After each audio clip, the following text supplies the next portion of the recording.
আসসালামু আলাইকুম দর্শক শ্রোতা, আজকে শিখব ফজরের 2 রাকাত সুন্নাত নামাজের নিয়ত কিভাবে করতে হয়। তাহলে দেরি না করে ভিডিওটা শুরু করা যাক। ফজরের 2 রাকাত সুন্নাত নামাজের নিয়ত।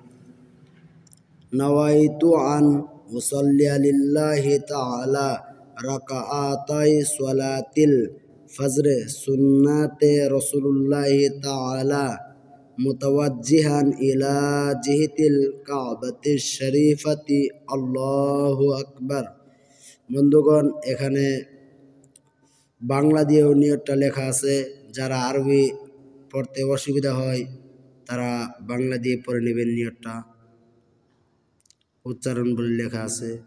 আর ভিডিওটি যদি ভালো লাগে ফলো করবেন।